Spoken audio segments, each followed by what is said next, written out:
Chapter 22.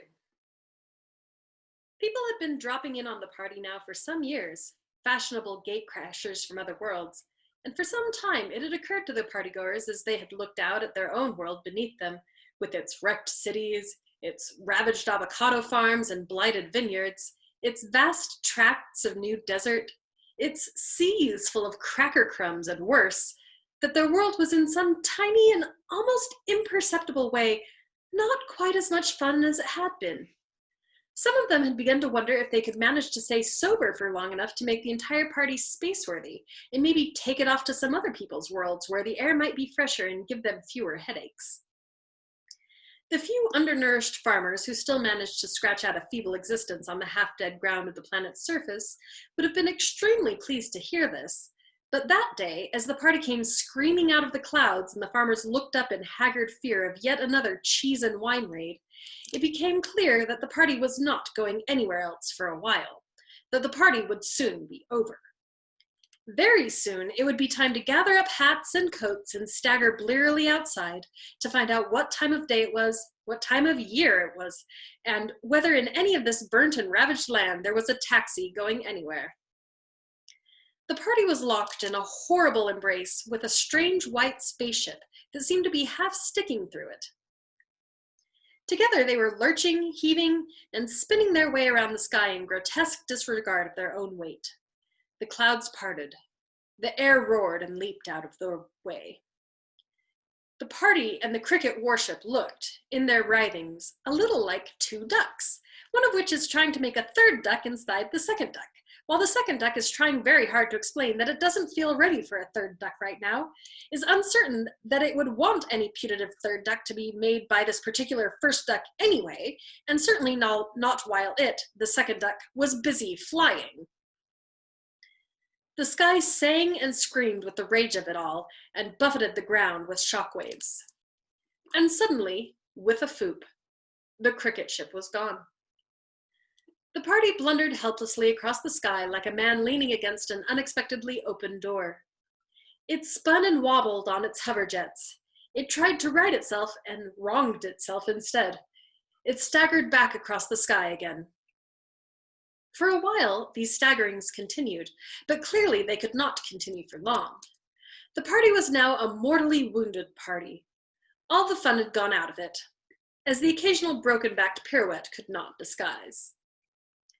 The longer, at this point, that it avoided the ground, the heavier was going to be the crash when it finally hit it. Inside, things were not going well either. They were going monstrously badly, in fact, and people were hating it and saying so loudly. The cricket robots had been.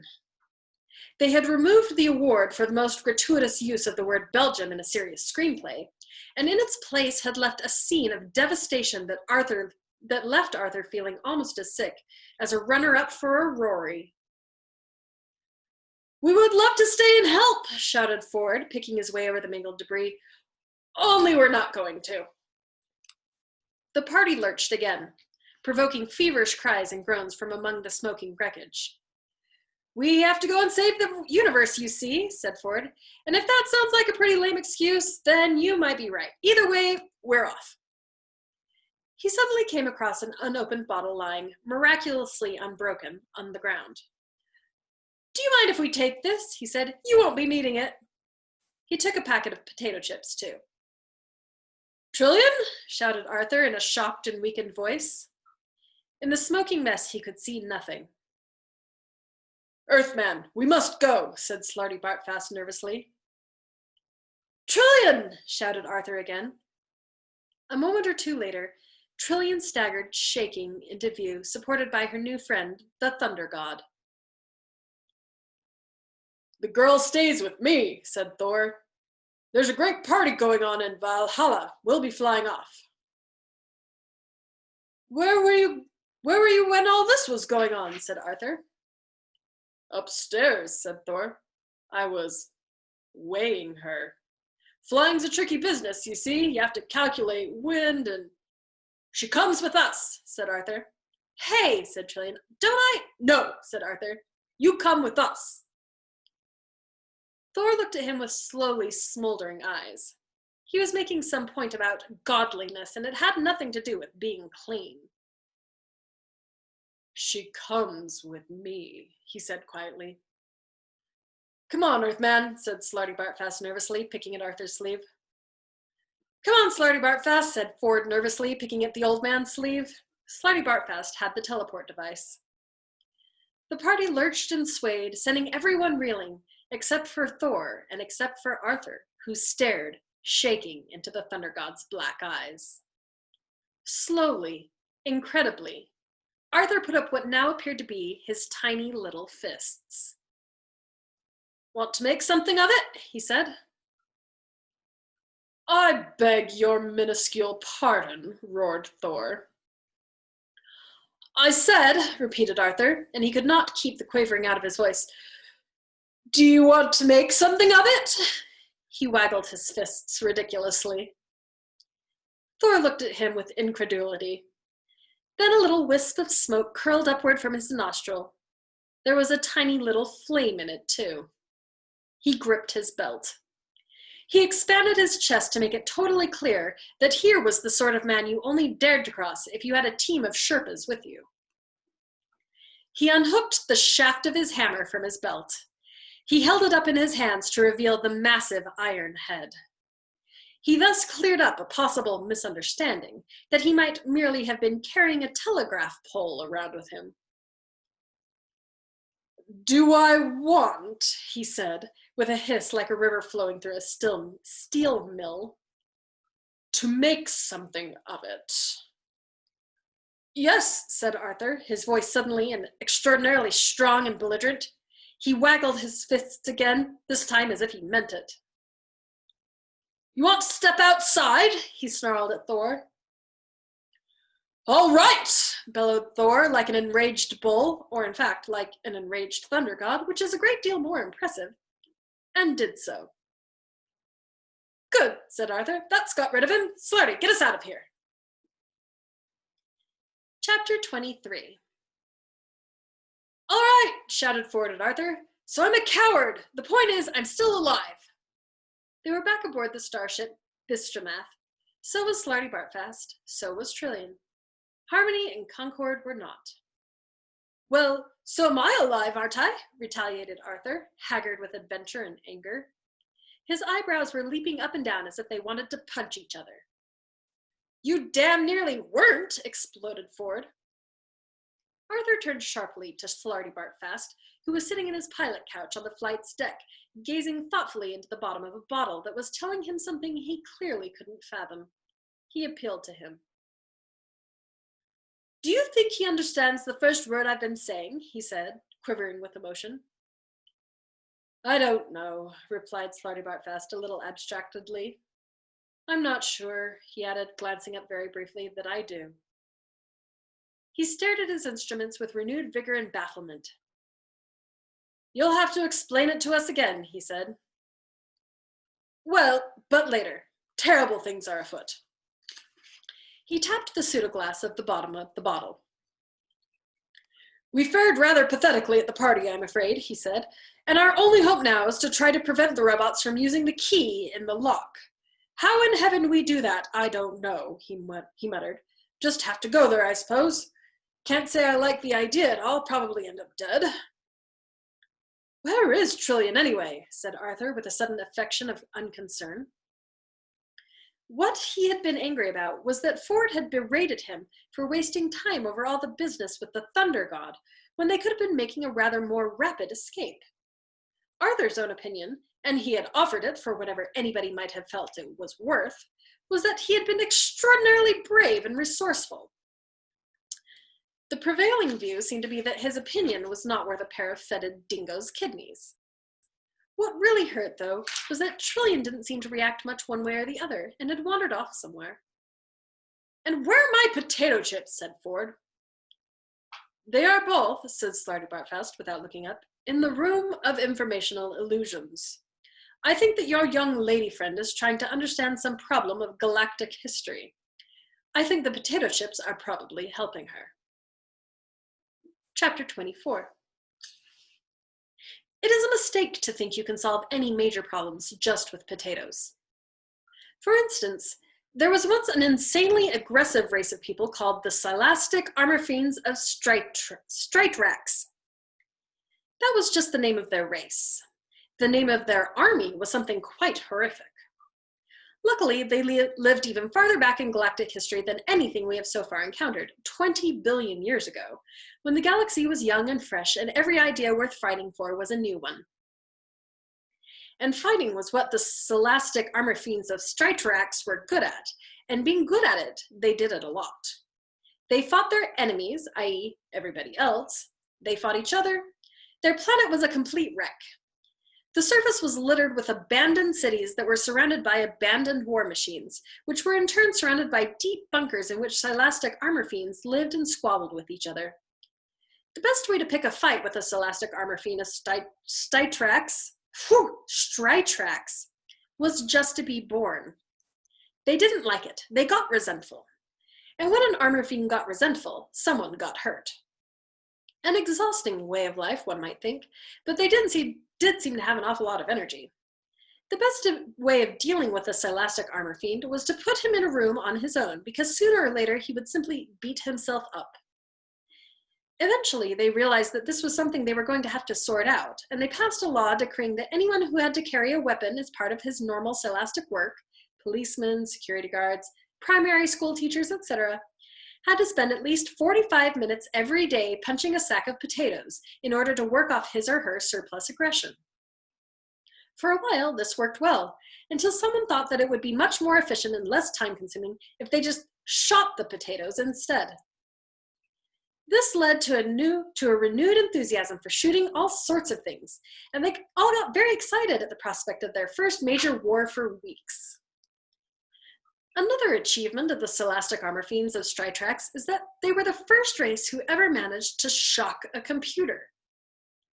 It was a gigantic spaceborne computer called Hactar, which to this day is remembered as one of the most powerful ever built. It was the first to be built like a natural brain, in that every cellular particle of it carried the pattern of the whole within it, which enabled it to think more flexibly and imaginatively, and also, it seemed, to be shocked. The Silastic Armor Fiends of Stritrax were engaged in one of their regular wars with the strenuous Garfighters of Stug, and were not enjoying it as much as usual because it involved an awful lot of trekking through the radiation swamps of Quildzenda and across the fire mountains of Frazfraga, neither of which terrains they felt at home in.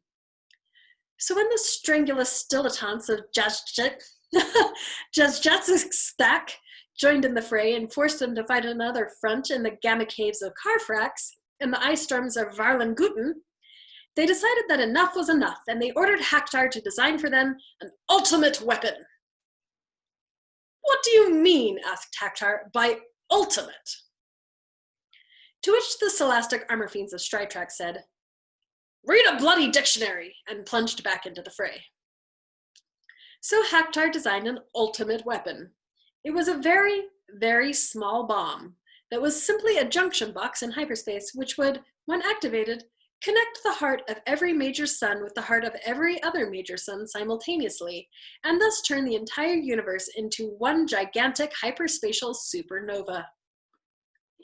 When the Silastic Armor Fiends tried to use it to blow up the Strangulus Stellatan munitions dump in one of the Gamma Caves, they were extremely irritated that it didn't work, and said so. Hactar had been shocked by the whole idea. He tried to explain that he had been thinking about the ultimate weapon business and had worked out that there was no conceivable consequence of not setting the bomb off that was worse than the known consequence of setting it off, and he had therefore taken the liberty of introducing a small flaw into the design of the bomb, and he hoped that everyone involved would, on sober reflection, feel that the Silastic Armor Fiends disagreed and pulverized the computer. Later, they thought better of it and destroyed the faulty bomb as well. Then, pausing only to smash the hell out of the strenuous Garfighters of Stug and the strangulous dilettantes of Jazjatstak, they then went on to find an entirely new way of blowing themselves up, which was a profound relief to everyone else in the galaxy, particularly the Garfighters, the Stilitans, and the potatoes. Trillian had watched all this, as well as the story of Cricket. She emerged from the room of informational illusions thoughtfully, just in time to discover that they had arrived too late. Chapter 25. Even as the starship Bistromath flickered into objective being on the top of a small cliff on the mile-wide asteroid that pursued a lonely and eternal path in orbit around the enclosed star system of Cricket, its crew was aware that they were in time only to be witness to an unstoppable historic event. They didn't realize they were going to see two. They stood cold, lonely, and helpless on the cliff edge and watched the activity below. Lances of light wheeled in sinister arcs against the void from a point only about 100 yards below and in front of them. They stared into the blinding event. An extension of the ship's field enabled them to stand there by once again exploiting the mind's predisposition to have tricks played on it.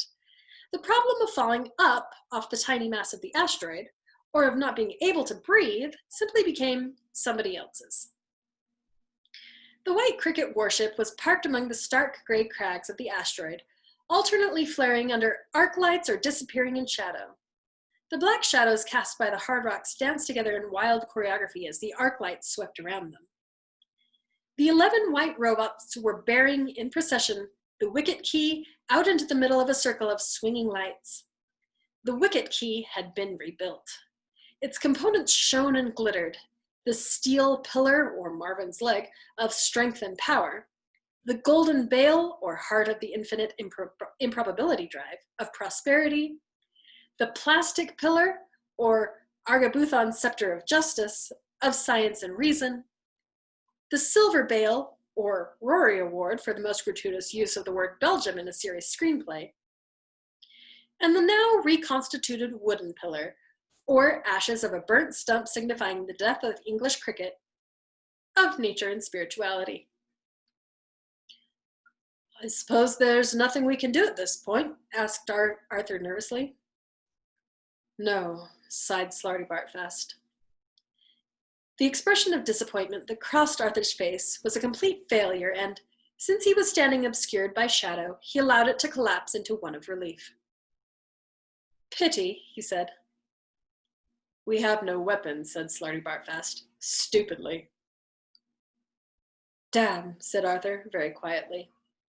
Ford said nothing. Trillian said nothing, but in a peculiarly thoughtful and distinct way. She was staring at the blankness of the space beyond the asteroid. The asteroid circled the dust cloud that surrounded the slow time envelope that enclosed the world on which lived the people of Cricket, the masters of Cricket, and their killer robots. The helpless group had no way of knowing whether or not the Cricket robots were aware of their presence. They could only assume they must be, but they felt, quite rightly in the circumstances, that they had nothing to fear.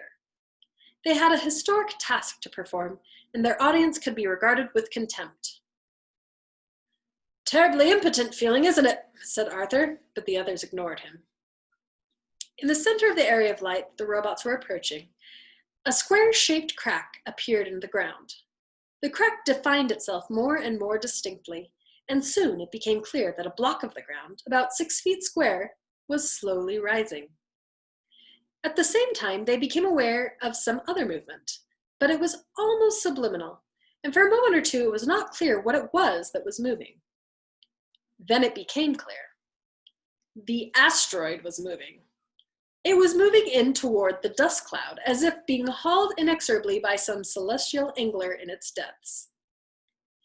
They were to make in real life the journey through the cloud that they had already made in the room of informational illusions. They stood frozen in silence. Trillian frowned. An age seemed to pass. Events seemed to pass with spinning slowness, as the leading edge of the asteroid passed into the vague and soft outer perimeter of the cloud. And soon they were engulfed in a thin and dancing obscurity. They passed on through it, on and on, dimly aware of vague shapes and whirls indistinguishable in the darkness except in the corner of the eye. The dust dimmed the shafts of brilliant light. The shafts of brilliant light twinkled on the myriad specks of dust. Trillian, again, regarded the passage from within her own frowning thoughts. and they were through it. Whether it had taken a minute or half an hour, they weren't sure, but they were through it and confronted with a fresh blankness, as if space were pinched out of existence in front of them. And now things moved quickly.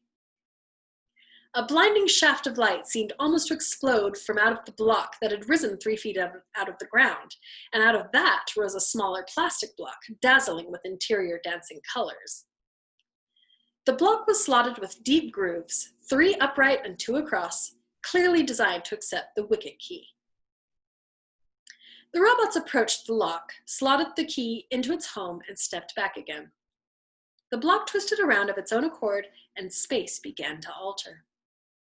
As space unpinched itself, it seemed agonizingly to twist the eyes of the watchers in their sockets. They found themselves staring, blinded at an unraveled sun that stood now before them, where it seemed only seconds before there had not been even empty space. It was a second or two before they were even sufficiently aware of what had happened to throw their hands up over their horrified, blinded eyes. In that second or two, they were aware of a tiny speck moving slowly across the eye of that sun. They staggered back and heard ringing in their ears the thin and unexpected chant of the robots crying out in unison, "Cricket! Cricket! Cricket! Cricket!" The sound chilled them. It was harsh. It was cold. It was empty. It was mechanically dismal. It was also triumphant. They were so stunned by these 2 sensory shocks that they almost missed the second historic event. Zaphod Beeblebrox, the only man in history to survive a direct blast attack from the cricket robots, ran out of the cricket warship brandishing a zap gun. "Okay," he cried. "The situation is totally under control as of this moment in time." The single robot guarding the hatchway to the ship silently swung his battle club and connected it with the back of Zaphod's left head. "Who the Zark did that?" said his left head, and lolled sickeningly forward. His right head gazed keenly into the middle distance.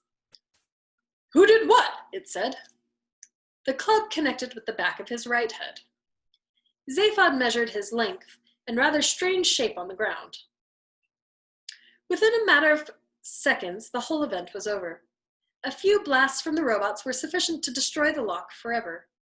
It split and melted and splayed its contents brokenly, and robots marched grimly and, it almost seemed, in a slightly disheartened manner, back into their warship, which, with a foop, was gone.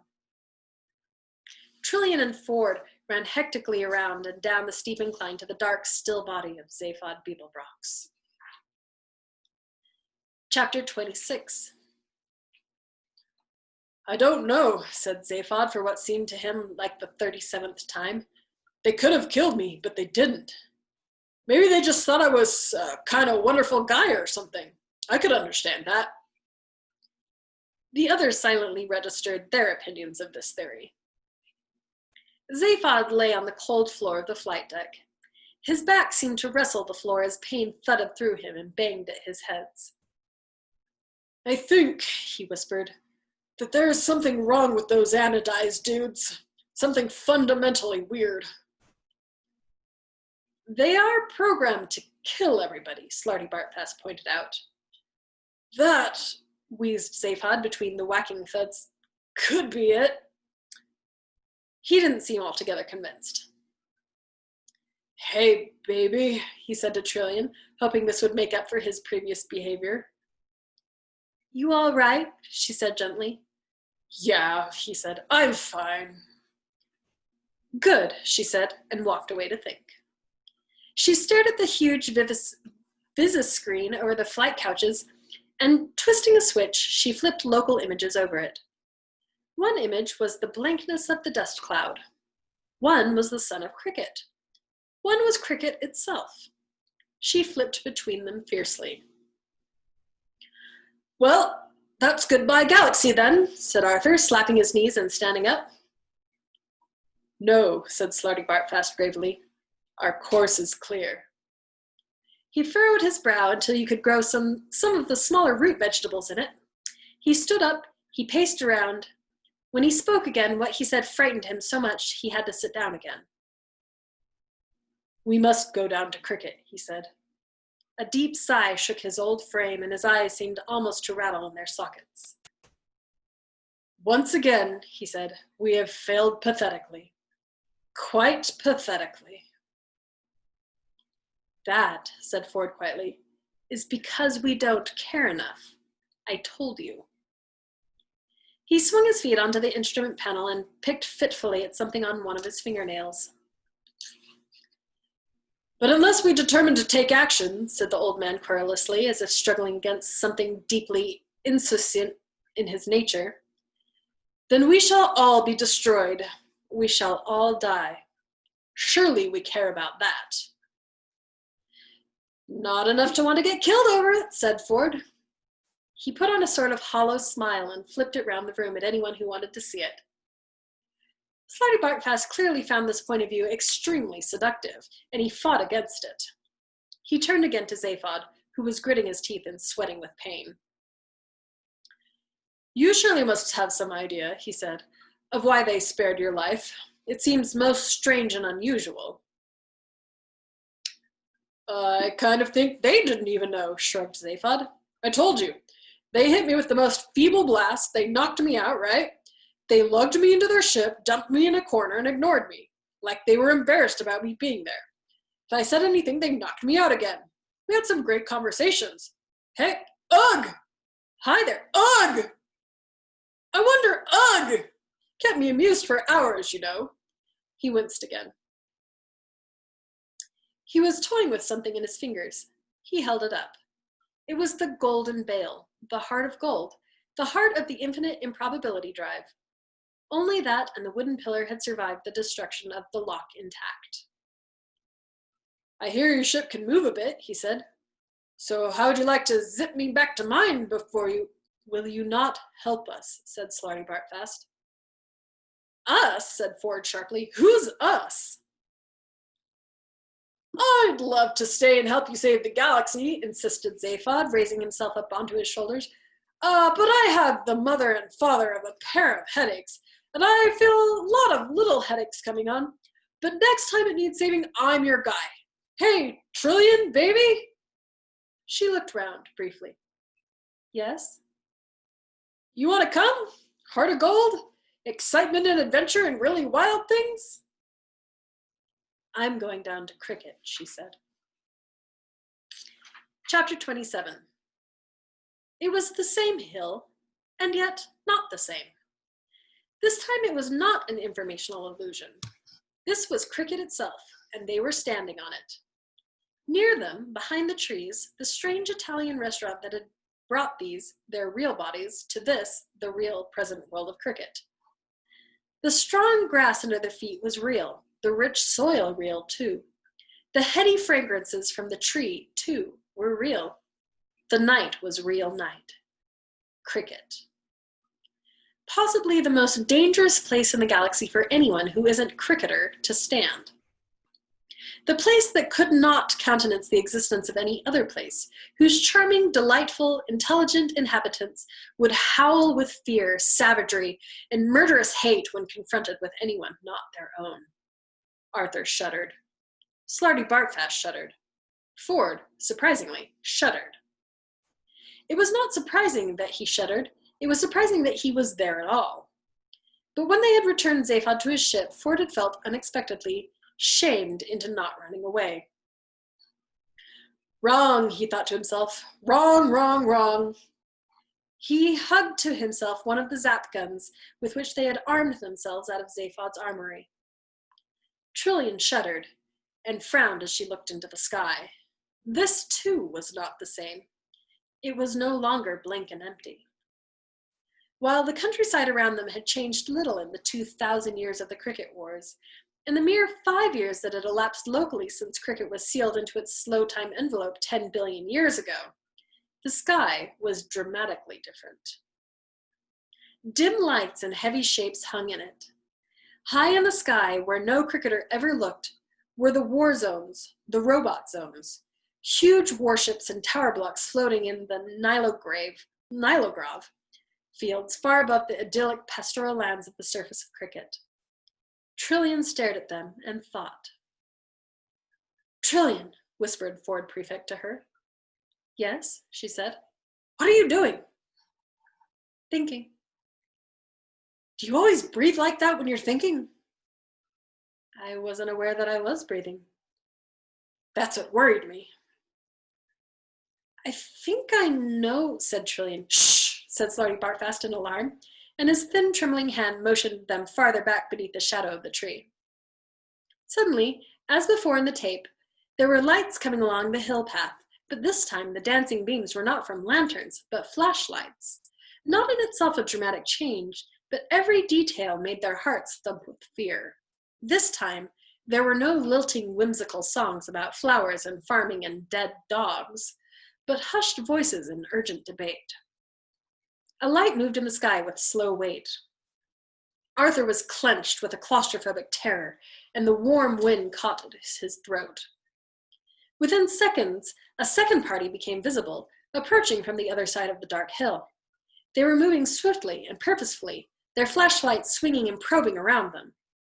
The parties were clearly converging, and not merely with each other. They were converging deliberately on the spot where Arthur and the others were standing. Arthur heard the slight rustle as Ford Prefect raised his zap gun to his shoulder, and the slight whimpering cough as Slarty Bartfast raised his. He felt the cold, unfamiliar weight of his own gun, and with shaking hands, he raised it. His fingers fumbled to release the safety catch and engage the extreme danger catch as Ford had showed him. He was shaking so much that if he'd fired at anybody at that moment, he probably would have burnt his signature on them. Only Trillian didn't raise her gun. She raised her eyebrows, lowered them again, and bit her lip in thought. "Has it occurred to you," she began, but nobody wanted to discuss anything much at the moment. A light stabbed through the darkness from behind them, and they spun around to find a third party of cricketers behind them, searching them out with their flashlights. Ford Prefect's gun crackled viciously, but fire spat back at it, and it crashed from his hands. There was a moment of pure fear, a frozen second before anyone fired again. And at the end of the second, nobody fired. They were surrounded by pale-faced cricketers and bathed in bobbing light. The captives stared at their captors. The captors stared at their captives.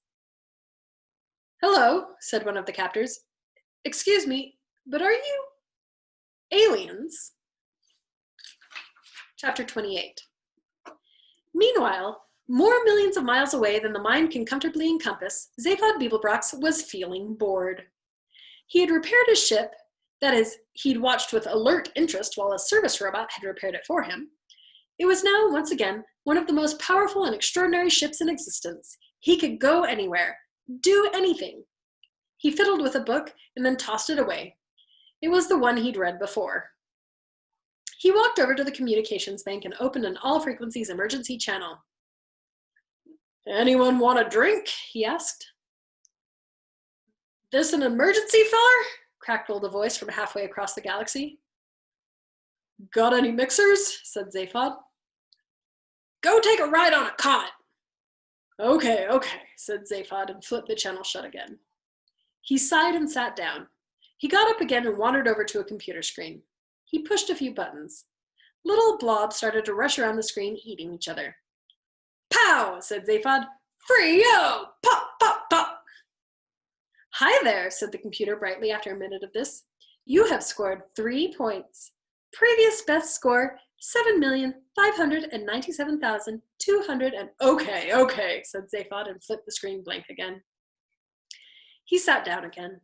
He played with a pencil. This, too, began slowly to lose its fascination. Okay, he said, and fed his score and the previous best one into the computer. His ship made a blur of the universe. Chapter 29.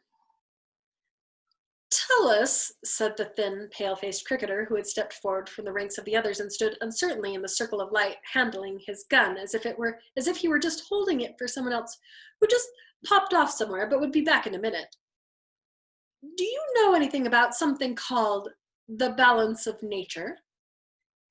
There was no reply from their captives, or at least nothing more articulate than a few confused mumbles and grunts. The flashlight continued to play over them. High in the sky above them, dark activity continued in the robot zones. "It's just," continued the cricketer uneasily, "something we heard about, probably nothing important. Well, I suppose we'd better kill you then." He looked down at his gun as if he were trying to find out which bit to press. "That is," he said, looking up again, "unless there's anything you want to chat about." Slow, numb astonishment crept up the bodies of Slarty Bartfast, Ford, and Arthur. Very soon it would reach their brains, which were at the moment solely occupied with moving their jawbones up and down. Trillian was shaking her head as if trying to finish a jigsaw puzzle by shaking the box. "We're worried, you see," said another man from the crowd, "about this plan of universal destruction." "Yes," added another, "and the balance of nature. It just seemed to us that if the whole rest of the universe is destroyed, it will somehow upset the balance. We're quite keen on ecology, you see." His voice trailed away unhappily. "And sport," said another loudly. This got a cheer of approval from the others. "Yes," agreed the first, "and sport." He looked back at his fellows uneasily and scratched fitfully at his cheek. He seemed to be wrestling with some deep inner confusion, as if everything he wanted to say and everything he thought were entirely different things, between which he could see no possible connection. "You see," he mumbled, "some of us," and he looked around again, as if for confirmation. The others made encouraging noises. "Some of us," he continued, "are quite keen to have sporting links with the rest of the galaxy. And though I can see the argument about keeping sport out of politics, I think that if we want to have sporting links with the rest of the galaxy, which we do, then it's probably a mistake to destroy it. And indeed the rest of the universe." His voice trailed away again. "Which is what seems to be the idea now." "Oof," said Slarty Bartfast. "Oof, oof," said Arthur. "Drrr," said Ford Prefect. "Okay," said Trillian. "Let's talk about it." She walked forward and took the poor confused cricketer by the arm. He looked about 25, which meant, because of the peculiar manglings of time that had been going on in this area, that he would have been just 20 when the cricket wars were finished, 10 billion years ago. Trillian led him for a short walk through the light before she said anything more. He stumbled uncertainly after her. The encircling flashlight beams were drooping slightly now, as if they were abdicating to this strange, quiet girl who, alone in the universe of dark confusion, seemed to know what she was doing. She turned and faced him, and lightly held both his arms. He was a picture of bewildered misery. "Tell me," she said. He said nothing for a moment, while his gaze darted from one of her eyes to the other. He said, "we have to be alone, I think." He screwed up his face and then dropped his head forward, shaking it like someone trying to shake a coin out of a money box. He looked up again. "We have this bomb now, you see," he said. "It's just a little one." "I know," she said. He goggled at her as if she'd said something very strange about beetroots. "Honestly," he said, "it's very, very little." "I know," she said again. "But they say," his voice trailed on, "they say it can destroy everything that exists. And we have to do that, you see, I think. Will that make us alone? I don't know. It seems to be our function, though," he said, and dropped his head again. "Whatever that means," said a hollow voice from the crowd. Trillian slowly put her arms around the poor bewildered young cricketer and patted his trembling head on her shoulder. "It's all right," she said quietly, but clearly enough for all the shadowy crowd to hear. "You don't have to do it." She rocked him. "You don't have to do it," she said again. She let him go and stood back. "I want you to do something for me," she said, and unexpectedly laughed. "I want," she said, and laughed again. She put her hand over her mouth and then said, with a straight face, "I want you to take me to your leader." And she pointed into the war zones in the sky. She seemed somehow to know that their leader would be there. Her laughter seemed to discharge something in the atmosphere. From somewhere at the back of the crowd, a single voice started to sing a tune that would have enabled Paul McCartney, had he written it, to buy the world.